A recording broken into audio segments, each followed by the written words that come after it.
Snowflakes clung to the brim of Luke Carson's hat as he led his mare back toward the barn. The storm had rolled in fast from the mountains, swallowing the plains under a blanket of white. His breath came out in clouds, the air sharp enough to sting his lungs. He tightened his coat collar and muttered to himself, "Another damn Wyoming blizzard." The wind howled through the pines, carrying with it the ghosts of winters past, voices he'd long tried to forget. Inside the barn, the warmth of hay and the steady breath of the horses greeted him like an old friend. He rubbed the mare's neck, brushed off her mane, and checked the latch on her stall. His movements were slow, practiced, the rhythm of a man who'd been doing the same thing every day for far too many years. Above the workbench hung a small wooden saddle, too small for any living horse. He looked at it for a moment, and his face softened. His late wife, Hannah, had carved it herself, sanding it smooth and inscribing two small initials on the side, HC. She'd made it the week before the baby was supposed to come. Neither of them ever got to see that day. Luke turned away from the saddle and busied himself with the lanterns, but something out in the distance caught his attention, a faint sound, almost swallowed by the wind. He froze, holding his breath. It came again, a muffled cry, desperate and weak. He dropped the lantern on the hook and pushed open the barn door. The snow hit him hard, biting at his face, but he moved toward the sound, boots crunching in the deepening drifts. There, near the fence line, was a shape half buried in snow. He ran to it, his heart pounding. A woman lay in the drift, clutching a small boy against her chest. Her hair was tangled, her lips blue, her coat torn nearly to rags. The child was deathly still. "Ma'am," Luke shouted over the wind. "Can you hear me?" Her eyelids fluttered, and she looked up, eyes wide and dazed. "Help him," she gasped, voice breaking. "Please, help my boy." Luke didn't hesitate. He scooped the child into his arms and wrapped him in his coat. The boy's body was icy cold, his face pale. Luke could barely feel the pulse through his frozen fingers. He turned back to the woman. "Can you walk?" She nodded faintly. "I think so." He grabbed her arm and half dragged, half carried her through the snow, the storm fighting them every step of the way. The barn lights looked dim and far, but he pushed forward until they reached the door. He kicked it open, guided her inside, and shut the world of snow and wind behind them. The horses stirred nervously as Luke laid the boy on a pile of hay near the fire pit. He grabbed kindling, struck a match, and coaxed a flame to life. The warmth grew slowly, flickering across their faces. He rubbed the boy's hands and arms, trying to bring back color to his cheeks. "What's his name?" Luke asked. "Caleb," the woman whispered. "My son, his name's Caleb." Luke nodded. "He'll be all right." He wrapped a blanket around the child and looked at her again. Her dark hair clung to her face, strands frozen together. She looked young, maybe 30, though hardship had carved fine lines at the corners of her eyes. "I'm Luke Carson," he said, voice low and steady. "You're safe now." "Thank you," she breathed. "I'm Elena." They didn't speak much for a while. The only sound was the crackle of the fire and the occasional stomp of hooves from the stalls. Caleb's breathing steadied, and a bit of color returned to his cheeks. Elena's eyes filled with tears as she held his hand. Luke poured hot water into a tin cup and handed it to her. "Drink." Slowly. She nodded, taking small sips. "We were traveling west," she said quietly. "Our wagon broke down about 2 miles back. The horses spooked, and the wheel snapped. I thought we could make it to the next town on foot before the snow got bad, but," she looked down at Caleb. "We didn't make it." Luke studied her face. She wasn't lying. Every word came out heavy with exhaustion. He felt something stir in his chest, an ache he hadn't let himself feel in years. "You can stay here tonight," he said. "Storm'll ease up by morning."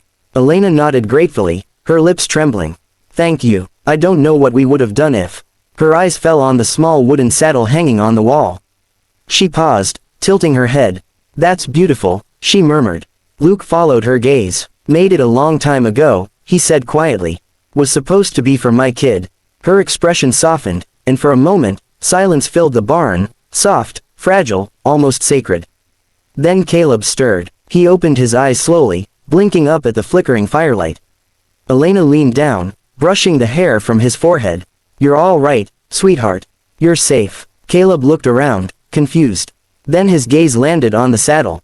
"That's tiny," he said, his voice still weak but curious. Luke smiled faintly, something easing in his chest. "Too small for any horse I've ever owned." Caleb sat up a little, studying it. Will it fit my pony? Luke froze. The question hit something deep inside him. His throat tightened, and for a long moment, he couldn't speak. Then he looked the boy in the eyes, the corners of his mouth softening into a smile. It'll fit just fine, he said. The boy grinned, and Luke felt something he hadn't in years, a spark of warmth that went deeper than fire could reach. Caleb's laughter, light and bright, filled the barn. Even the horses seemed to settle. As the night deepened, Luke showed Elena where she and Caleb could rest.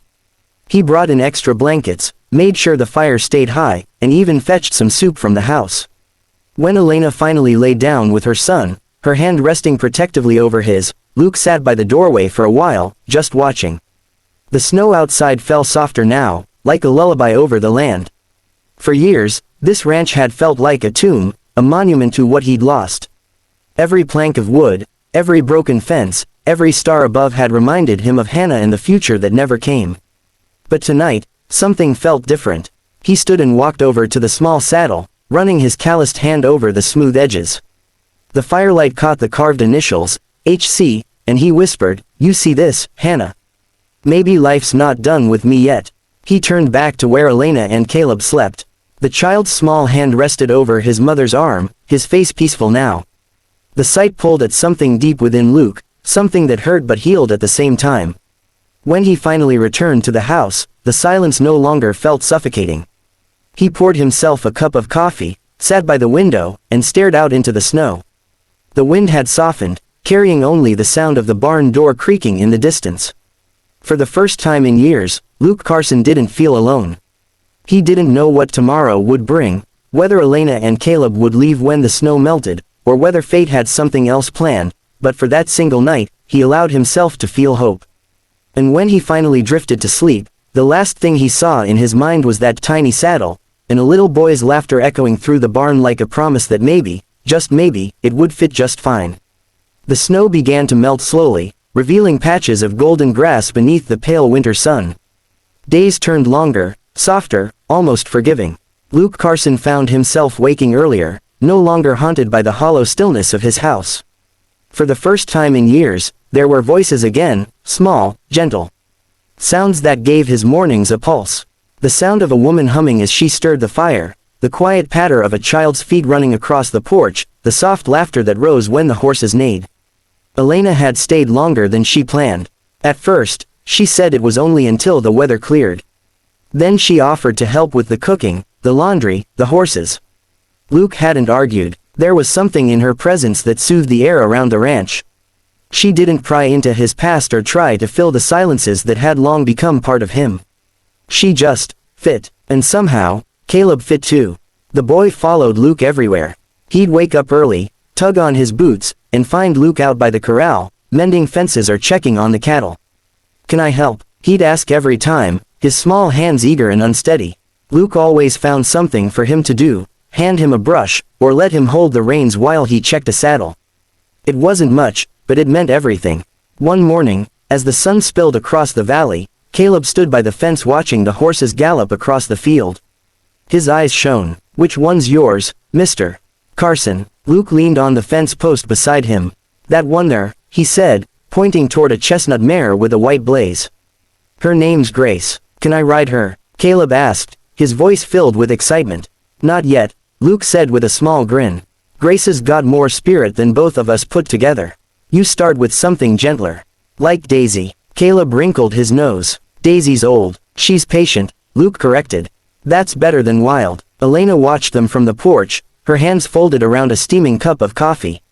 For the first time in months, she allowed herself to breathe without fear. The lines of exhaustion had softened around her eyes.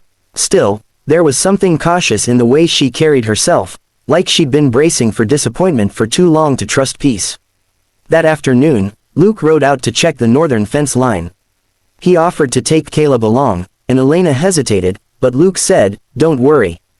I'll keep him safe." She nodded, trusting him in a way that felt strangely natural.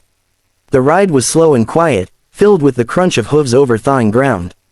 Luke glanced back now and then to make sure Caleb was steady in the saddle. The boy sat upright, gripping the reins like they were life itself, grinning every time the horse took a step faster. When they reached the fence, Luke dismounted and showed Caleb how to hammer in a loose nail. A ranch, he said, isn't just fences and horses. It's work. Every bit of it needs care, same as people. Caleb nodded like he understood, though Luke knew the boy couldn't grasp all the weight behind those words. Still, something about teaching him filled a quiet space in Luke's chest that had been empty for years. As they rode back, Caleb asked suddenly, "Did you have a little boy, Mr. Carson?" Luke's hands froze on the reins. For a long time, he didn't answer. The air between them seemed to thicken. "No," he said finally, voice low. "Didn't get the chance." Caleb didn't ask again, and Luke was grateful. But the question lingered in his mind long after they returned to the ranch. That night, as he sat by the fire, he found himself looking at the small wooden saddle again. It no longer felt like a monument to grief, it felt like a beginning. Over the following weeks, the rhythm of life at the ranch shifted. Elena began tending the vegetable garden behind the house.